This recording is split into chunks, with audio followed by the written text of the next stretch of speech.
شاہزیب خانزادہ صاحب کا اس نئے قانون کے بارے میں کیا کہنا ہے؟ دیکھیے کچھ چیزیں اچھی ہیں، جیسے ڈس انفارمیشن اور مس انفارمیشن کے درمیان فرق کیا گیا ہے کہ ڈس انفارمیشن وہ ہے جو آپ جان بوجھ کر پھیلاتے ہیں، آپ کو پتہ ہوتا ہے کہ یہ جھوٹی خبر ہے، ایجنڈے کے تحت اس کو پھیلایا جاتا ہے، بار بار پھیلایا جاتا ہے، جو متعلقہ شخص ہے اس کا پوائنٹ آف ویو بھی نہیں معلوم کرنے کی کوشش کی جاتی، تو یہ ڈس انفارمیشن ہے۔ جبکہ مس انفارمیشن وہ ہے جو غیر ارادی طور پر اگر آپ کوئی غلط خبر نشر کر دیتے ہیں،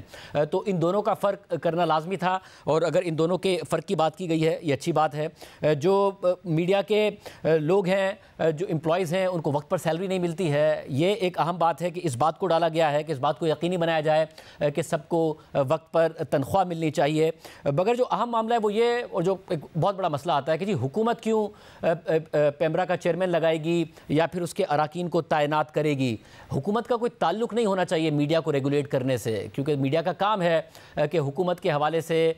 جو معاملات ہیں اس کے اوپر نظر رکھے۔ یہاں پر ایک بڑا میجر کانفلکٹ آتا ہے، اور ہم نے دیکھا ہے کہ میڈیا کے پیمرا کا چیئرمین تو اتنا کمزور ہوتا ہے کہ ایک منسٹر کی کال پر، ایک منسٹر کے کہنے پر وہ کسی اینکر کو بغاوت کا نوٹس جاری کر دیتے ہیں، کسی پروگرام کو بند کرنے کا نوٹس جاری کر دیتے ہیں، کسی چینل کو بند کرنے کا نوٹس جاری کر دیتے ہیں، اور بتا دیتے ہیں کہ جی آپ نے یہ خلاف ورزیاں کی ہیں، بغیر کسی بات کے، بغیر سنے۔ ہم نے دیکھا ہے کہ جی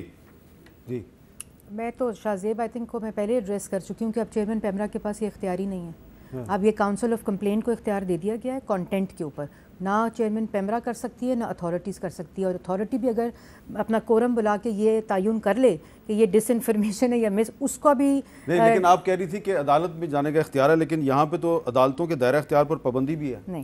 یہی تو بات ہے۔ یہ ہے دیوانی، میں بتاتی ہوں 30 بھی سر، میں دیوانی عدالتوں کے اختیار سماعت پر پابندی ہوگی، ماسوائے اس ایکٹ کی روح سے بصورت دیگر فراہم کیا گیا ہو کسی بھی عدالت یا دیگر اتھارٹی کو اس آرڈیننس کے تحت اتھارٹی کی جانب سے یا اس کے حوالے سے کیے گئے کسی بھی امر یا کسی بھی کارروائی کی حیثیت پر، قانونی حیثیت پہ سوال کرنے کا دائرہ سماعت نہیں ہوگا۔ میں اب اس کو ایکسپلین کر دوں۔ جی،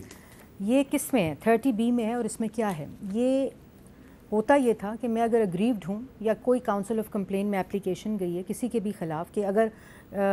جرنلسٹ ہے اس کی تنخواہ نہیں ملی، ایگزامپل دے رہی ہوں، تو وہ پشاور گیا، پشاور کا اگریوڈ ہے، وہ سندھ میں جا کے سٹے لے لیتے تھے کورٹ سے۔ کون پشاور کا جرنلسٹ سندھ جائے گا؟ کسی کے پاس اتنے پیسے ہیں کہ بیچارہ، جس کے پاس روٹی کے پیسے نہیں، میڈیکل کے پیسے نہیں۔ اب ہم نے کیا کر دیا ہے کہ اگر وہ پشاور کا ہے تو پشاور کی ہائی کورٹ اس کو اس کی جورسڈکشن ہے، باقی بارڈ ہے،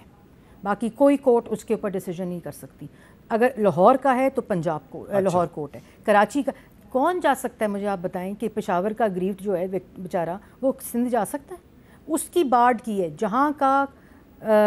اپلیکیشن ہے، جہاں کی پٹیشن ہے، وہی کورٹ اس پہ فیصلہ کرے گی۔ اب اس پہ اور ایک اور چیز میں کہنا چاہتی ہوں جو شاہزیب کی ہے، اس میں ایڈ کر دوں کہ جو پیمرا کا چیئرمین ہے اس سے سارے اختیار جو شاہزیب کہہ رہا تھا وہ لے کر کانٹینٹ کا کاؤنسل آف کمپلین میں کر دیا، اور